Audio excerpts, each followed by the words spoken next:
संकष्टी चतुर्थीच्या उपवास व्रताचे पूर्ण फळ मिळवण्यासाठी संकष्टी चतुर्थीच्या या कहाणीचे जरूर श्रवण करा। ऐका गणेश देवा, तुमची कहाणी पुराणातली जुनी पुराणी जी सांगितली ऋषी मुनींनी तीच आमच्या ध्यानी मनी। एक आटपाट नगर होतं, तिथे एक राजा होता, त्याचं नाव कृतवीर्य, राणीचं नाव सुगंधा। दोघेही सदाशरणी होते, प्रजेवर त्यांचं प्रेम होतं। राजाच्या खजिन्यात संपत्ती खूप, पण पोटी संतती नव्हती। राजा राणीनं खूप दान धर्म नवस सायास व्रतवैकल्य करून उद्यापन केली, देवानं त्यांना फळ काही दिलं नाही। उदास झालेले राजा राणी तीर्थयात्रेला गेले, त्यांनी अरण्यवास पत्करला व तपश्चर्या सुरू केली। एके रात्री राजाचा पिता स्वप्नात आला व त्यानं दृष्टांत दिला। पिता म्हणाला, कृतवीर्य, संतान प्राप्ती व्हावी म्हणून मी नारदाची मध्यस्थी केली, ब्रह्मदेवांना भेटून प्रार्थना केली। ब्रह्मदेवानं सांगितलं, तुझ्या हातून पाप झालं, त्याच्या विनाशासाठी गणेश आराधना कर, संकष्टीचं व्रत कर, त्याच्या प्रभावाने तुला पुत्र प्राप्ती होईल। व्रत कसं करावं ते नीट ऐकून घे आणि व्रत पूर्ण कर। प्रत्येक महिन्याच्या पौर्णिमेनंतर कृष्ण पक्षात संकष्टी चतुर्थी येते। व्रत करणाऱ्यांनी पहाटे उठावं, गणेशाचं चिंतन करावं, तिळावळ्याचं उठणं लावून स्नान करावं, गणेश दर्शन घ्यावं, दिवसभर उपवास करावा, थोडा फलाहार घ्यावा, दूध प्यावं। चंद्रोदयाच्या वेळी गणेश पूजा करावी, चौरंग पाटावर कलश मांडावा, त्यावर गणेश मूर्ती किंवा सुपारी ठेवावी, अभिषेक युक्त पूजा करावी, तांबड्या रंगाचे वस्त्र, गंध,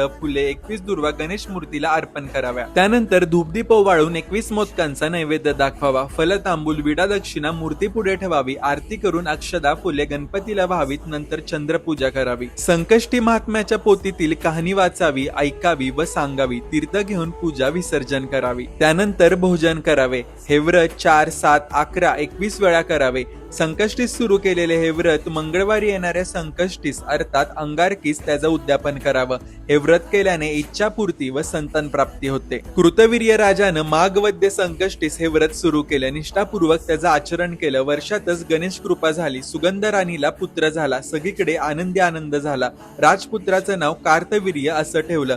कार्तवीर्य गणेश भक्त व कीर्तिवान राजपुत्र होता असा पुराणात उल्लेख आहे। संकष्टीचं व्रत प्रारंभी कुणी केलं, त्याचं फळ त्यांना कसं मिळालं याची माहिती पुढील प्रमाणे आहे। त्याचे पहिले मानकरी ब्रह्मदेव आहेत। सृष्टी उत्पन्न करण्यापूर्वी प्रारंभी स्वतः ब्रह्मदेवानं हे व्रत केलं।